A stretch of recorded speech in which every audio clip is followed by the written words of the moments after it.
ओम श्री गुरुवे नमः। ओम श्री गुरुवे नमः। ओम श्री गुरुवे नमः। द डार्क लाइट चैनल पर आप सभी मित्रों का आज की प्रश्नोत्तर चर्चा में मैं स्वागत करता हूं। आदरणीय मित्रों, आज केवल आप मेरा ऑडियो सुन पाएंगे, मुझे देख नहीं पाएंगे, कारण कि मैं यात्रा में हूं और बहुत से मित्रों के लगातार मुझे प्रश्न आ रहे हैं। उन प्रश्नों का उत्तर देना मैं अनिवार्य समझता हूं। बहुत सारे मित्रों ने प्रश्न किए हैं कि गुरुजी, हम हमारे कारोबार में तरक्की क्यों नहीं कर रहे हैं। जो भी कार्य हम करते हैं, जैसे प्रतिदिन दुकान पे जाते हैं, जो उस दुकान के नियम है, जो दुकान का क्राइटेरिया है, वह सब फुलफिल करते हैं। उसके उपरांत भी हमारी दुकान अच्छी नहीं चलती। हमारे से बगल वाले व्यक्ति की उन्हीं चीज़ों से संबंधित दुकान है, वह बहुत अच्छी चल रही है। इसके अतिरिक्त और विभिन्न कारोबार करने वाले मित्रों ने इस तरह के प्रश्न किए हैं कि वह अपने ऑफिस में हर प्रकार की पूजा प्रार्थना सब कर लिए हैं, वास्तुशास्त्र की दृष्टि से ऑफिस का निर्माण किए हैं, सब वास्तुशास्त्र के अकॉर्डिंग होने के उपरांत भी हमारा ऑफिस जिस व्यवसाय से संबंधित है उसमें हम तरक्की नहीं कर पा रहे हैं, बाकी पीछे और पिछड़ते जा रहे हैं। जो पूंजी हमने इन्वेस्ट की थी वह पूंजी भी धीरे धीरे घटती जा रही है, उसमें कोई बढ़ोतरी नहीं हुई। आदरणीय मित्रों, कई बार ऐसा होता है कि कोई नेगेटिव स्थिति हमें घेर लेती है और उसका इफेक्ट फिर हमारे कारोबार पर भी पड़ता है। सर्वप्रथम तो हमें यह जरूर जान लेना चाहिए कि हमारे साथ अच्छा हो या बुरा हुए, सर्वप्रथम तो हम स्वयं ही जिम्मेवार होते हैं, अपने अच्छे के लिए भी और अपने बुरे के लिए भी। हमारे ही अंदर जब नेगेटिव विचार आने शुरू हो जाते हैं, हम ही जब भीतर से नेगेटिव हो जाते हैं, तभी किसी और के द्वारा नेगेटिव ऊर्जा हमारी तरफ जो प्रेषित की जाती है वह हमारे ऊपर कार्य कर पाती है। जब तक हम स्वयं से भीतर से स्ट्रोंग है, जब तक हमारा संकल्प प्रबल है, तब तक किसी के द्वारा भी किया हुआ कोई कार्य हमारे ऊपर नहीं होता, ना किसी की बुरी नजर हमें लगती। यह बिल्कुल सत्य है, इसमें कोई अतिशयोक्ति नहीं है कि जब तक हम स्वयं ही भीतर से वीक नहीं होंगे। आप अच्छे तरीके से जानते हैं, जब आप कमजोर होते हैं आपके दुश्मन आप पर हावी हो जाते हैं। जब आप स्ट्रांग होते हैं, केवल आपके दुश्मन योजना बनाते रहते हैं, प्रत्येक योजना उनकी विफल हो जाती है, वह आपका कुछ भी बिगाड़ नहीं पाते हैं। तो सर्वप्रथम तो आपको भीतर से स्ट्रांग होना चाहिए, संकल्पवान होना चाहिए। इसी चैनल पर मैंने आज से 4-6 दिन पूर्व संकल्प को कैसे बढ़ाएं उससे संबंधित एक बहुत महत्वपूर्ण एक चर्चा की थी। उसको आप सभी मित्र जरूर सुने और उसके अनुसार अपने संकल्प को बढ़ाएं। संकल्प को बढ़ाने की बहुत ही सरल सी नीतियां हैं, रीतियां हैं, विधियां हैं, वह सब मैंने उस वीडियो में बताई है। हालांकि वह वीडियो सबसे कम देखा गया है मित्रों के द्वारा, जबकि वह वीडियो बहुत ही महत्वपूर्ण है। उसको आप पुनः, मेरी आपसे प्रार्थना है कि आप निश्चित रूप से देखें। इस वीडियो के नीचे डिस्क्रिप्शन में उस वीडियो का मैं लिंक भी आपको प्रेषित कर दूंगा। आदरणीय मित्रों, हमारा एक व्हाट्सएप चैनल भी होता है, उसका भी लिंक प्रत्येक वीडियो के डिस्क्रिप्शन में आपको मिल जाएगा। आप उस व्हाट्सएप चैनल को भी सब्सक्राइब कर लेंगे, ताकि हमारी आने वाली जो वीडियो है इस चैनल पर या हमारे जो दूसरे चैनल है उन पर भी आपको तुरंत उसका नोटिफिकेशन मिल जाए। आप सभी मित्रों से यह भी निवेदन मैं करता हूं कि आप अधिक से अधिक चैनल को सब्सक्राइब करें। आपके समक्ष में बहुत ही महत्वपूर्ण और सूक्ष्म चीजें आने वाले समय में लाने जा रहा हूं, जो YouTube पर आपको खोजने से भी नहीं मिलेगी। आप सब्सक्राइब करें और चैनल को आगे बढ़ाने के लिए अधिक से अधिक मात्रा में सदस्यता ग्रहण करें। आदरणीय मित्रों, सर्वप्रथम तो आप अपने संकल्प को बढ़ाने का कार्य करें। जैसा कि मैंने पीछे अभी कहा कि जब तक आप स्ट्रोंग हैं, कोई भी शक्ति आपके ऊपर हावी नहीं हो सकती। किन्हीं क्षणों में आप ही कभी कभी डामाडोल हो जाते हैं। पिछली चर्चा में मैंने इस विषय पर भी चर्चा की है कि आपका मन जब डामाडोल हो जाता है, उस डामाडोल अवस्था को हम कैसे समाप्त करें, वह भी हमारे संकल्प की वीकनेस के कारण ही होता है। आज मैं एक ऐसा सावर मंत्र आप को बताने जा रहा हूं, जिस सावर मंत्र का प्रयोग करने से आपके भीतर की वह डामाडोल वाली स्थिति एक तो समाप्त होगी। दूसरा, आपके भीतर शक्ति का एक अवरा बनेगा, आपके भीतर एक ऐसा वर्तुल बनेगा, इस मंत्र के उच्चारण करने से एक ऐसी शक्ति का वर्तुल बन जाएगा कि आपके निकट नेगेटिविटी फटक ही नहीं सकती। जिन मित्रों के भी, जो भी मित्र कारोबारी हैं, जो ऑफिस का वर्क करते हैं, कोई दुकान करते हैं या ऑफिस चलाते हैं, उन सभी मित्रों के लिए यह मंत्र बहुत ही महत्वपूर्ण सिद्ध होगा। इसके अतिरिक्त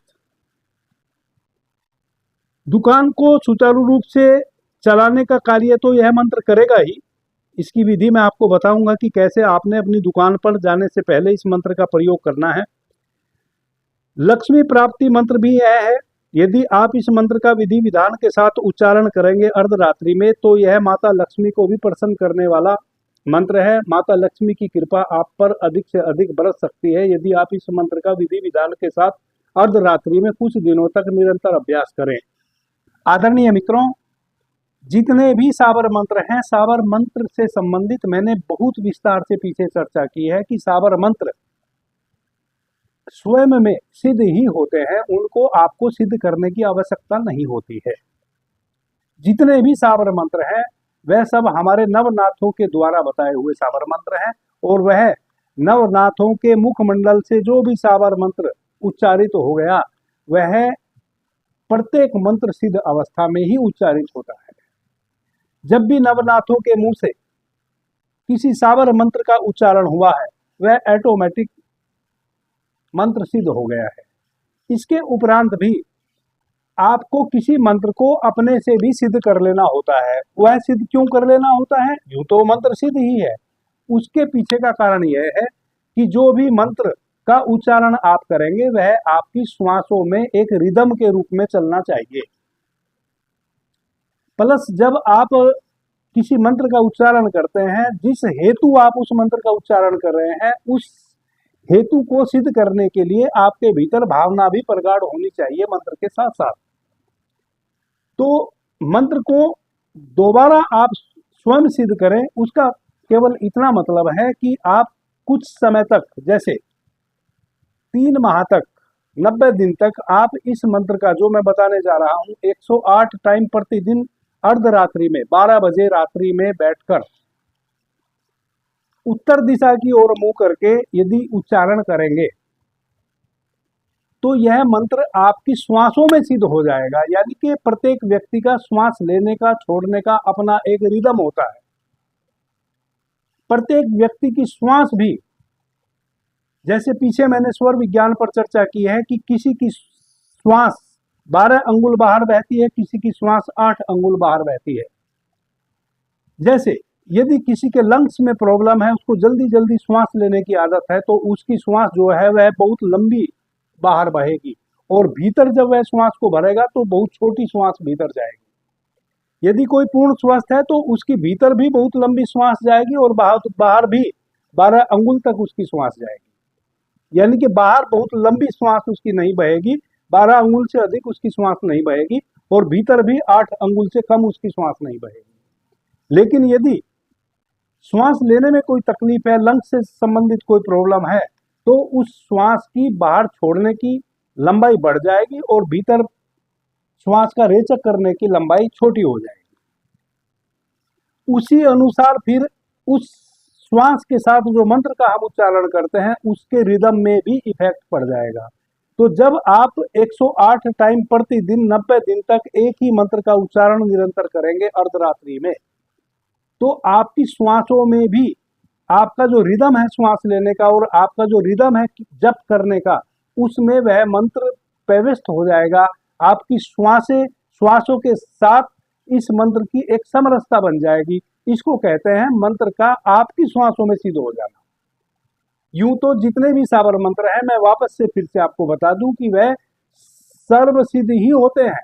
तो जो मंत्र आज मैं बता रहा हूं, उस मंत्र का उच्चारण करने के लिए सर्वप्रथम तो हमें जिस कार्य को, जिस बिजनेस को हम कर रहे हैं, जिस बिजनेस को करने हेतु हमने ऑफिस खोला है या दुकान खोली है, सेल परचेज का कोई भी हमने दुकान या ऑफिस खोला है, तो उसके पीछे अंतिम तो हमारा धन आगमन हो, वही हमारा लक्ष्य होता है। किसी भी बिजनेसमैन का जो लक्ष्य होता है वह लक्ष्य होता है उसका धन अर्जन करना, और धन की देवी है लक्ष्मी माता। आपका जो घर है, आप जिस रूम में आप पूजा प्रार्थना करते हैं, या आप किसी भी रूम में एक 90 दिन के लिए एक जगह अपनी सुनिश्चित कर लीजिए, एक कोना सुनिश्चित कर लीजिए। जिस रूम में आप इस प्रयोग को करेंगे उसकी उत्तर वाली जो दीवार है उसके सहारे। तो लक्ष्मी माता धन की देवी है। आपने करना क्या है, प्रतिदिन अर्धरात्रि को धूप बत्ती इत्यादि जलाकर उत्तर दिशा की ओर मुंह करके पद्मासन, सिद्धासन, वज्रासन या सुखासन, किसी भी 4 आसन में से एक आसन में जिसमें आप अधिक समय तक बैठ सकते हो उस आसन में बैठ जाए। अपने बैठने के लिए एक ऐसा आसन ले ले जिसमें वायु भीतर इकट्ठी ना हो। जैसे किसी कंबल की 4-5 तय करके अपने नीचे रख लीजिए, ऊपर से एक लाल वस्त्र बिछा लीजिए, उस पर आप बैठ जाइए। यदि कुशा से बना हुआ आसन कहीं आपको मिल जाए तो बहुत ही अच्छा है। कुशा से बना हुआ एक आसन ले लीजिए, उस आसन पर आप बैठ जाइए, उत्तर दिशा की ओर मुंह कर लीजिए। यदि आप लक्ष्मी माता की कोई मूर्ति स्थापित करना चाहते हैं कर लें, ना करें तो कोई बात नहीं है। आप खाली दीवार की तरफ उत्तर दिशा की ओर मुंह करके अपने आसन पे बैठ जाएं। सामने एक अगरबत्ती धूप बत्ती जला ले, घी का दीपक संभव हो तो जला ले, नहीं संभव हो तो मत जलाएं, कोई अनिवार्यता नहीं है। सर्वप्रथम 4-5 लंबी गहरी श्वास लें। 4 आसन जो मैंने बताए हैं इनमें से किसी एक आसन को जो आपके लिए सुलभ हो उस आसन में आप बैठ जाएं। 4-5 लंबी गहरी श्वास लें। अपनी श्वासों को भीतर सूक्ष्मता से नाभि तक जाने दें। जितनी लंबी गहरी श्वास और जितने समय तक आप भीतर नाभि तक भरेंगे उतने ही समय तक फिर आपको श्वास को बाहर छोड़ना है। यानी कि श्वास लेने का और छोड़ने का जो क्रम है, जो समय है, समयावधि है, वह समान होनी चाहिए। प्लस जब आप यह 5-6 गहरी श्वास लेवें तब इतनी धीमी गति से श्वास को लेवें कि आपकी श्वास का कोई साउंड आपको स्वयं सुनाई ना दे। इतनी धीमी गति से श्वास को लेवें और उतनी ही धीमी गति से श्वास को बाहर छोड़ें। अब आपने 4-5 श्वास ले ली, आंख बंद कर लीजिए। अपनी जो नासा का अग्र भाग है, आपकी नासिका का जो आगे का भाग है, उसको 1 मिनट तक आप अपनी दोनों आंखों से देखिए। जब आप 1 मिनट तक अपनी नासा के अग्र भाग को देखेंगे, ऑटोमेटिक आपकी आधी आंखें खुल जाएंगी और आधी आंखें बंद हो जाएंगी। 1 मिनट के पश्चात आप दोनों आंखों की पलकों को पूरा झपक जाने दें। अब आपकी पूरी आंख बंद हो गई। इस प्रकार से यदि आप आंख बंद करेंगे तो आपकी दोनों आंखें आपके त्रिनेत्र पे, आपका जो आज्ञा चक्र है, दोनों बाहों के बीच में जहां माताएं बहनें बिंदी लगाती हैं, उस पॉइंट पे आपकी आंखें ऑटोमेटिक चली गई। अब अपने दोनों आंखों से आप उस पॉइंट पे माता लक्ष्मी का जो स्वरूप आप जानते हैं उस स्वरूप का ध्यान कीजिए। जो भी स्वरूप माता लक्ष्मी का आपको ज्ञात है, जिस रूप में भी आपने मूर्ति में माता लक्ष्मी को कभी भी देखा है, अपने घर में स्थापित किया है, मूर्ति स्थापित की है, या किसी मंदिर में आप गए हैं वहां आपने माता लक्ष्मी की मूर्ति को देखा है, तो माता लक्ष्मी की मूर्ति का आप वहां ध्यान करें। आपकी दोनों आंखें आपके त्रिनेत्र पे, आपके दोनों बाहों के बीच में जहां माताएं बहनें बिंदी लगाती है वहां स्थित हो गई हैं, और वहां आप अपनी आज्ञा चक्र पे लक्ष्मी माता का ध्यान कीजिए। जो भी स्वरूप आप लक्ष्मी माता का जानते हैं उस स्वरूप का ध्यान कीजिए।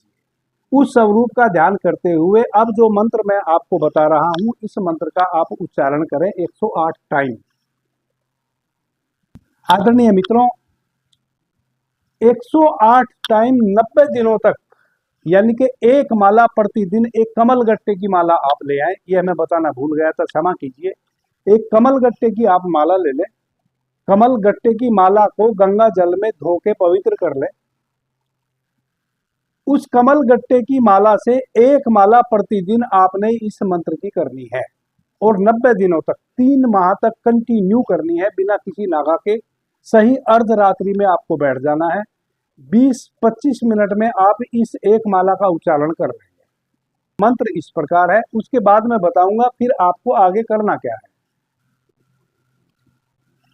श्री शुक्ले महाशुक्ले कमल दल निवासे, श्री महालक्ष्मी नमो नमः, लक्ष्मी माई सत की सवाई, आओ चेतो करो भलाई, ना करो सात समुंदर की दुहाई, रिद्धि सिद्धि खगे तो नो नाथ 84 सिद्धों की दुहाई। इस प्रकार से यह मंत्र है। मैं इस पूरे मंत्र को इस पूरे वीडियो में बैकग्राउंड में चला दूंगा, आप इसको अच्छे तरीके से लिख लेंगे और लिखने के बाद आप इसका कुछ समय अध्ययन कर लेंगे ऐसे। उसके बाद आपने फिर इस मंत्र का उच्चारण करना है। पहले आप इस मंत्र का दिन में 7, 8, 10 बार अध्ययन कर लेंगे। इसको अध्ययन करने के उपरांत तब आप शुक्रवार के दिन से आप इस मंत्र का उच्चारण शुरू करेंगे। जो भी शुक्रवार पड़े उस शुक्रवार के दिन से आप इस मंत्र का अर्धरात्रि में उच्चारण करना शुरू करेंगे।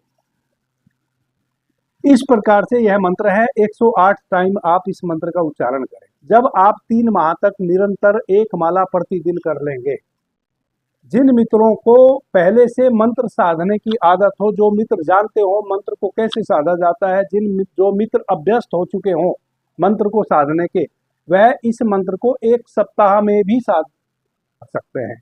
जैसे आपने 90 दिन तक एक माला प्रतिदिन करनी है, इसका मतलब कुल 90 मालाएं आपने इसकी करनी है। यदि कुल 90 मालाएं करनी है, यदि आप 10 माला प्रतिदिन करेंगे, 1000 टाइम प्रतिदिन इस मंत्र का उच्चारण करेंगे, शुक्रवार से शुरू करेंगे, तो आप 9 दिन में आप 90 माला इस मंत्र की पूरी कर लेंगे। लेकिन यह कार्य वही मित्र करें जिन मित्रों को मंत्र को साधना सहज हो, जिन मित्रों को मंत्र पहले भी उन्होंने साध रखे हों, वरना तो कोई जल्दी नहीं है। 1 माला आप प्रतिदिन करें, प्रतिदिन 1 ही माला करें। मित्र 10 माला कर सकते हैं जो थोड़े से प्रोफेशनल हैं, जो पहले भी किन्हीं मंत्र को सिद्ध कर रखे हैं।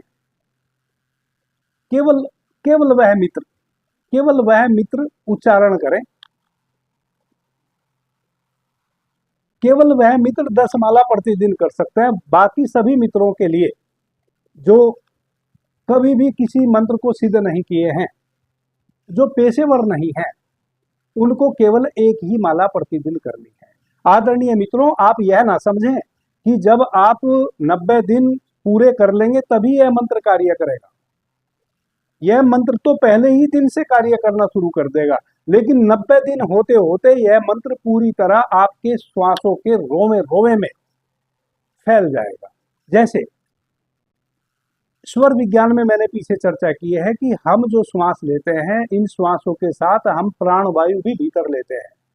श्वासों के साथ जो ऑक्सीजन लेते हैं वह तो हमारा जो लंग्स है, हमारा जो फेफड़ा है, वह स्वयं में ऑब्जर्व कर लेता है उस ऑक्सीजन को। लेकिन जो प्राण तत्व हम भीतर लेते हैं वह हमारी नाभि तक जाता है, और हमारी नाभि के माध्यम से 72,000 जो प्राणवाहिनी नाड़ियां हमारे पूरे शरीर में किसी वृक्ष की जड़ों की तरह, अंकुर की तरह हमारे भीतर फैली हुई है, वह प्राणवायु हमारे उन 72,000 प्राणवाहिनी नाड़ियों में प्रवेश करती है। उसी के कारण हमारा जीवन है। केवल ऑक्सीजन के कारण हम जीवित नहीं है, हम उस प्राणवायु के कारण जीवित है।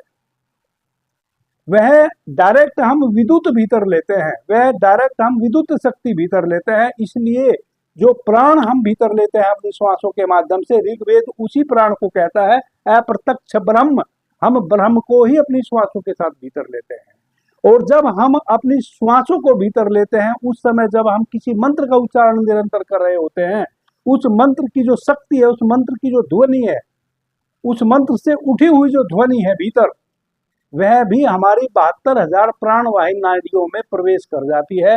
और इसका मतलब यह हुआ कि उस मंत्र की शक्ति हमारे समस्त शरीर में ऑब्जर्व हमारा शरीर कर लेता है। 72,000 प्राणवाहिनियां पूरी तरह ऑब्जर्व कर लेती हैं उस मंत्र की शक्ति को। 90 दिन होते होते आपके शरीर के रोवे रोवे में वह मंत्र की शक्ति फैल जाएगी और आपके भीतर एक रक्षा कवच बन जाएगा। इसके उपरांत क्योंकि प्रतिदिन आप एक माला कर रहे हैं, 108 टाइम आप इस मंत्र का उच्चारण कर रहे हैं और माता लक्ष्मी का ध्यान करते हुए इस मंत्र का उच्चारण कर रहे हैं, तो इतना तो तय है कि माता लक्ष्मी आपसे प्रसन्न होना शुरू हो जाएगी। यानी कि आपके साथ जो भी कोई नेगेटिविटी जुड़ी हुई थी, जिसके कारण आपका व्यवसाय नहीं चल रहा था, आपकी दुकान नहीं चल रही थी, कारोबार नहीं चल रहा था, उसमें धीरे धीरे बढ़ोतरी आनी शुरू हो जाएगी, नेगेटिविटी छटनी शुरू हो जाएगी। इसके अतिरिक्त जब आप 90 दिनों तक इस मंत्र का प्रतिदिन एक माला करते हुए 90 माला कर लेंगे, उसके बाद आपने क्या करना है?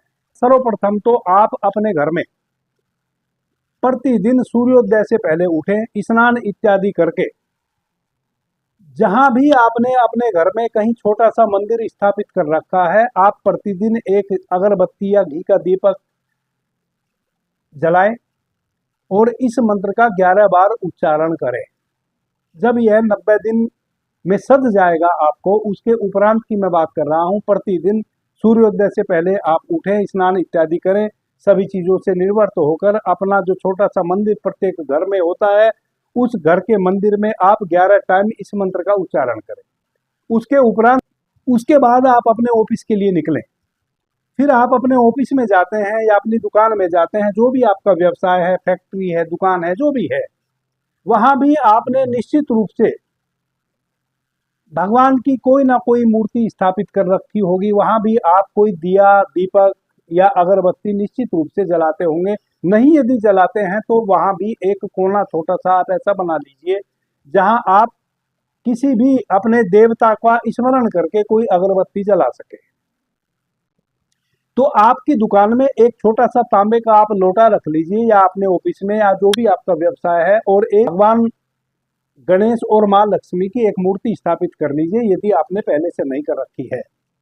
एक छोटा सा तांबे का लोटा ले लीजिए, उसको पानी से भर के सर्वप्रथम आप अपने ऑफिस जाइए और अपने ऑफिस के उस छोटे से मंदिर में 11 टाइम आप माता लक्ष्मी का भीतर आंख बंद करके अपने आज्ञा चक्र पे, जो मेथड मैंने बताया है कि आप पहले 1 मिनट तक अपनी नासा के अग्रभाग को देखेंगे, उसके बाद आपकी आधी आंखें खुल जाएंगी, आधी आंखें ऑटोमेटिक बंद हो जाएंगी।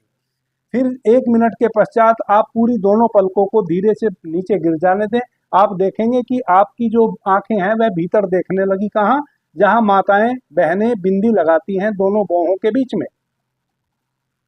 आपकी आंखें भीतर ऑटोमेटिक दोनों बाहों के बीच में देखने लगी। वहां आप माता लक्ष्मी का स्मरण कीजिए और माता लक्ष्मी के स्मरण को करते हुए 11 बार इस मंत्र का उच्चारण करें।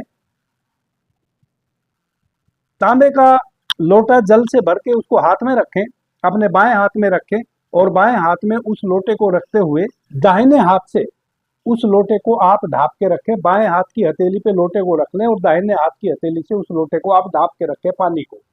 11 बार माता लक्ष्मी का अपने आज्ञा चक्र पे आप ध्यान करते हुए इस मंत्र का उच्चारण करें। उसके बाद आप यह भाव करें कि जो मंत्र की शक्ति थी वह आपकी श्वासों के माध्यम से आपके शरीर की 72,000 प्राणवाहिनी नाड़ियों में तो फैल ही चुकी है। इसके अतिरिक्त यह जो तांबे के लोटे में जल आप भर के रखे हुए थे अपने हाथ में, यह जल भी आपकी उस भाव को, आपके मंत्र की शक्ति को अपने में ऑब्जर्व कर लिया है। उस लोटे के जल के पानी को आप अपनी दुकान में, अपने व्यवसाय में, अपनी फैक्ट्री में, अपने ऑफिस में चारों तरफ थोड़ा सा छींट दें और छींटने के पश्चात आप अपने कार्य में लग जाएं। आदरणीय मित्रों, आप पहले ही दिन से देखेंगे कि आपको अच्छी अच्छी अपॉर्चुनिटी आनी शुरू हो गई। यदि आपकी दुकान, जैसा कि कई मित्रों ने प्रश्न किया है कि मेरे बगल के पड़ोसी की उसी चीज की दुकान अच्छे से चल रही है और मेरी दुकान नहीं चल रही है, जबकि मैंने दुकान चलाने के जो भी क्राइटेरिया है वह सब मैंने फुलफिल कर रखे हैं, डेकोरेशन भी अच्छी की है, पैसा भी खूब लगाया है, सामान भी सारा भर के रखा हूं, उसके उपरांत भी मेरी दुकान नहीं चल रही है या मेरी फैक्ट्री नहीं चल रही है। आप देखेंगे कि ऑटोमेटिक आपके पास ग्राहकों की लाइन लगनी शुरू हो गई, नई नई अपॉर्चुनिटी आपको आनी शुरू हो गई। इस प्रकार से यह मंत्र आपके जो भी व्यवसाय है उस व्यवसाय में 4 चांद लगा देगा। आप सभी मित्रों से निवेदन है दो बातें आपने जान लेनी है। सबसे पहली बात तो यह है कि जो पानी है, पानी के पीछे मैंने इसी चैनल पर एक विस्तार से चर्चा की थी। पानी कैसे हमारी भावनाओं को ऑब्जर्व करता है।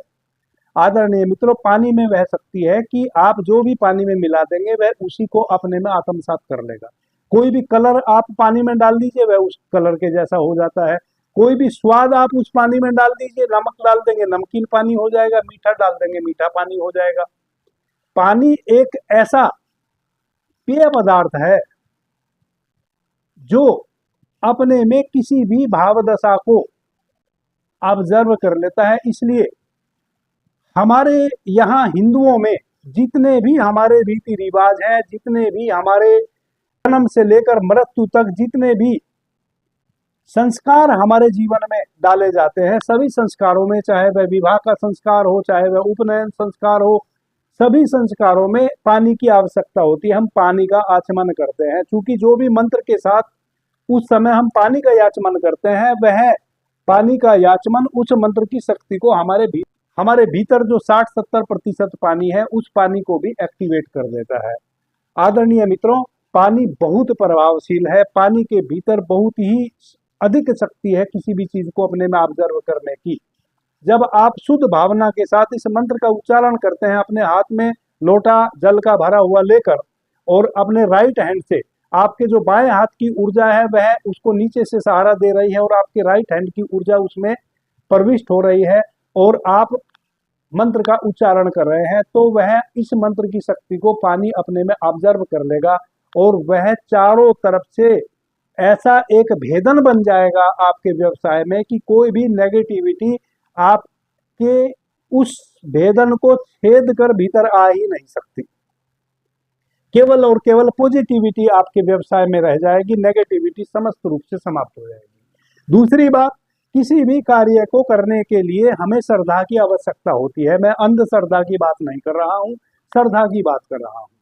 यदि आप किसी कार्य को करें तभी करें जब आपकी उसमें श्रद्धा हो। यदि श्रद्धा ना हो तो दूसरा कर रहा है इसलिए मैं भी करूं, इस कारण से केवल ना करें। क्योंकि दूसरा कर रहा है मैं भी करूं तो मुझे उसका फल नहीं मिलेगा, क्योंकि फल तभी मिलता है जब हमारी उसमें श्रद्धा हो। यदि आपकी इस मंत्र में श्रद्धा जगे तो आप इसको करें, नहीं श्रद्धा जगे तो यह मंत्र आपके लिए नहीं है, क्योंकि निश्चित रूप से आपको इसका कोई लाभ नहीं मिलेगा। श्रद्धा से ही, असल में तो आपकी श्रद्धा ही अंततः कार्य करती है। किसी मंत्र की शक्ति भी तभी कार्य करती है जब आपकी उसमें श्रद्धा हो। कहते हैं ना कबीरदास जी कि शीश दिए गुरु मिले। जो झुकना जान जाते हैं उनके ऊपर गुरु का आशीर्वाद बरस जाता है। जो झुकना जान जाते हैं उनके ऊपर परमात्मा का आशीर्वाद बरस जाता है। जो अकड़े हुए हैं वह टूट जाते हैं, उनको कुछ भी प्राप्त नहीं होता। बड़े बड़े वृक्ष जब आंधी तूफान आता है तो टूट जाते हैं बीच में से, लेकिन एक घास का तिनका उसी वृक्ष के नीचे लहलहा रहा होता है। आंधी आती है, तूफान आता है, वह लेट जाता है जमीन में और जैसे ही आंधी तूफान टल जाता है वह फिर वापस सीधा खड़ा हो जाता है। तो जो अकड़े हुए चीड़ के बड़े बड़े वृक्ष हैं वह टूटकर 2 टुकड़ों में बिखर जाते हैं, 4 टुकड़ों में बिखर जाते हैं और उसी वृक्ष के नीचे एक नन्हा सा घास का तिनका जो कि आंधी तूफान में लेट जाता है वह फिर वापस से खड़ा हो जाता है। इन्हीं शब्दों के साथ आप सभी के जीवन में इस मंत्र की शक्ति कार्य करे, ऐसी मैं गुरु गोरखनाथ जी से प्रार्थना करता हूं। आदरणीय मित्रों, यह नवनाथों के द्वारा ही दिया हुआ साबर मंत्र है, इसलिए सर्वप्रथम तो आप नवनाथों के चरणों में ही अपना स्मरण करें किसी भी मंत्र का उच्चारण शुरू करने से पहले। अभी के लिए इतना ही। आपने मुझे ध्यान से प्रेम से सुना, उससे मैं बहुत अनुग्रहित हूं। सभी मित्रों को मेरा प्रणाम, धन्यवाद। जय श्री राम।